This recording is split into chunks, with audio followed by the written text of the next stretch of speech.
Bumilis ang inflation o pagtaas ng presyo ng mga bilihin at serbisyo nitong Agosto. Sa kabila nito, tiniyak naman ng NEDA na paigtingin ng pamahalaan ng food security at protection sa mga consumer. Si Ryan Lesiga sa report. Rise and Shine, Ryan. Pikit mata na lamang tuwing magbabayad si Nanay Merlina sa kanyang pinamiling gulay.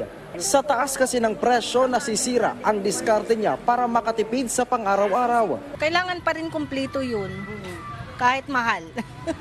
Paano yun? Kasi hindi naman po masarap pag wala naman siyang sangkap na mga gulay. Kung lang, ibudburan mo lang ng pang sampalok na pangsigang. Kailangan may gulay talaga yun. Sa palengking ito sa Tandang Sora, Quezon City, halos doble ang itinaas sa presyo ng ilang gulay. Tulad ng kamatis, ang dating nasa 80 hanggang 100 pesos, ngayon umaabot na sa 160 ang kada kilo. Ang presyong ito, hindi na nakakagulat. Sabi kasi ng Philippine Statistics Authority, ang gulay, partikular na ang kamatis, ang isa sa nagpabilis ng inflation rate noong buwan ng Agosto. Nasa 5.3% ang naitala na inflation rate nitong Agosto. Mas mataas ito kumpara sa 4.7% na naitala para sa buwan ng Hulyo. Lumalabas naman na umaabot sa 6.6% ang average inflation mula Enero hanggang Agosto ngayong taon.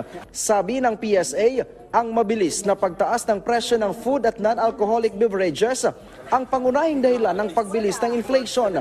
Partikular na nakitaan ng mabilis na pagtaas ng presyo ay ang bigas, gulay at isda. Yung vegetables in particular, kasi nakikita naman natin yan in the past pag may mga typhoons tayo, bumababa yung ating supply ng vegetables. So nagkakaroon tayo ng temporary na shock doon sa price of vegetables.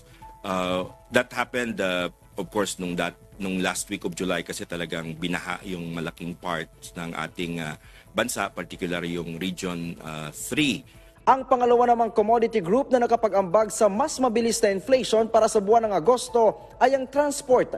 Pangunahing dahilan nito ay ang mabagal na pagbaba ng presyo ng gasolina. Sa NCR, bumilis din ang antas ng inflation sa 5.9% para sa buwan ng Agosto. Nitong buwan ng Hulyo, naitala lang sa 5.6% ang inflation, habang 5.7% noong Agosto 2022. Sa National Capital Region, ang pangunahing dahilan ng mas mataas na antas ng inflation nitong Agosto 2023 kaysa noong Hulyo 2023 ay ang mas mabilis na pagtaas ng presyo ng food and non-alcoholic beverages. Ito ay may 8.6% inflation at 62.5% share sa pagtaas ng inflation sa National Capital Region. Tiniyak naman ng NEDA na paigtingin ng gobyerno ang mga hakbang upang masiguro ang food security, maprotektahan ang consumers at makapagbigay ng tulong sa mga magsasaka. Sabi ng NEDA, nananatili pa rin ang kanilang hangaring makuha ang 2 hanggang 4% na inflation rate sa katapusan ng taon. Ang BSP naman, tiniyak na handang mag-adjust sa kanilang monetary policy stance para mapigilan ang pagtaas pa ng presyo ng mga pangunahing bilihin.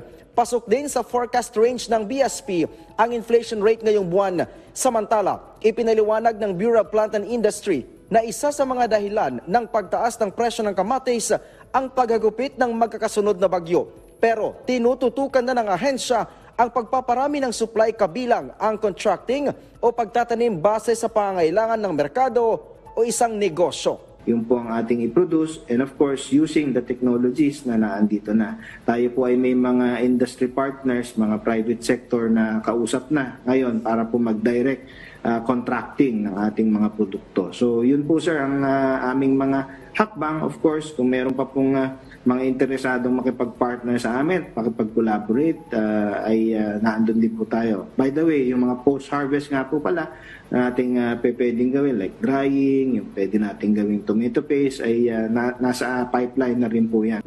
Ryan Lesigas para sa Morning Show ng Bayan, Rise and Shine, Pilipinas.